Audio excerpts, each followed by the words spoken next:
joined by former Panthers player and now current radio color analyst for the Florida Panthers, Bill Lindsay. Bill, thank you for the time. We need to talk about the history in all of this. Like, how exciting is it to be back to the Stanley Cup Final, getting ready for Game 1 on Saturday?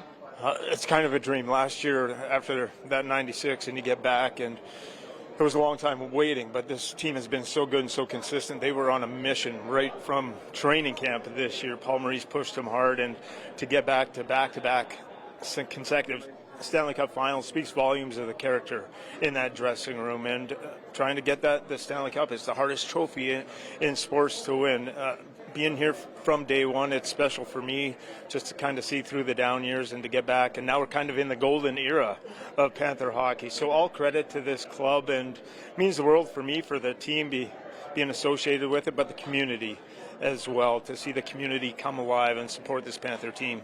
And a lot of the players have even talked about the community, seeing fans that have never watched hockey to now watching hockey. And how special is that? You know, you're part of the team that went back in '96, and it's crazy to even think that how many years is that now people are playing hockey. It's crazy. Yeah, it's wild. I do learn to play programs across. We have 7 rinks and 5 to 9-year-old kids. We got 40 kids out there every ice session, so we've been able to grow the game along the way. That's passion.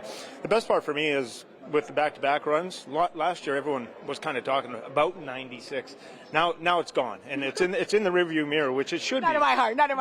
But it's part of our history. We had it. No one's ever going to take that away from us. It's special to us. But this Panther group and all the young fans growing up, they needed something to hold on to, something special, and we were waiting, and they were all saying, "Okay, next year's going to be it. Next year's going to be it."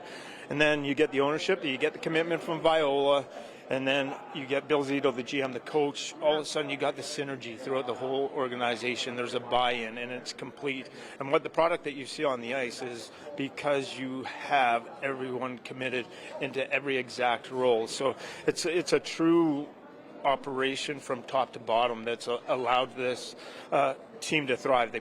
Ownership is putting people into positions to excel and do everything that they can, and the players have responded. Paul Maurice and the coaching staff, and they play extremely hard. And if you're a Panther fan and you come out and watch this team and root for them, they earn your trust to come to the building because they lay it all out on the ice. It's a brothership.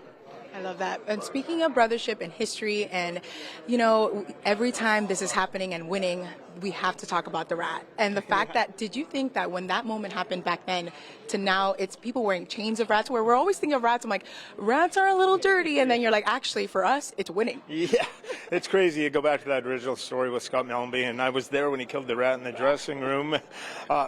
And the lore that how it was born, scored a couple of goals, the rat trick from Van Beesbroek, and to catch on. And it started slowly. There were some live mice initially that got thrown on the ice. Don't tell me that. Yeah. So we put a ban to that, just rubber rats, and it started and just off the hook. And then they banned anything from being thrown on the ice ever again after that playoffs. But to have it latch on and still be part of it is, I guess, something that's our own, and Panther fans, it's probably going to be in our history, where the octopus is in Detroit, that's going to live forever.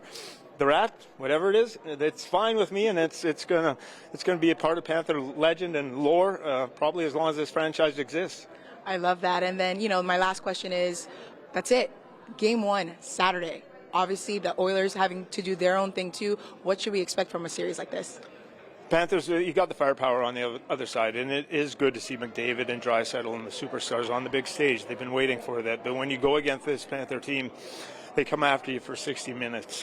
And I haven't seen teams, the Rangers, Boston, Tampa Bay, able to stay with this Panther team for 60 minutes, 20 minutes. It's heavy forechecking.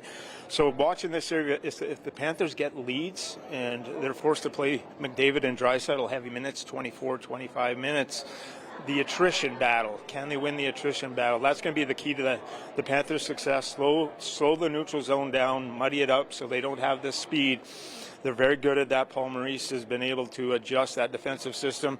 And then you have to stay out of the penalty box. If you take some penalties, that power play is going to kill you at some point. It's just it's too good. But if the Panthers at their best and humming, I just have not seen a team yet that's been able to stay with them for the full 60 minutes.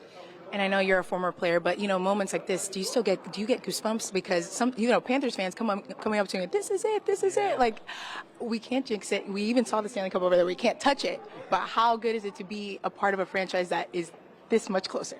It's a dream. I've been down here and always had a house here for so long. So this is the ultimate pinnacle for me. And once you retire as a player, I never hoisted the Stanley Cup, and I would never, you talk about touching it, I would never touch it unless I was involved with an organization, and to do it with the organization that I love, I'm vicariously through these players and the team. I'm living my dream, and yeah, there are goosebumps. It's a thrill ride of a lifetime, and I'm nervous. I'm extremely nervous for what's about to happen, but we'll see if this team can finally get over the hump.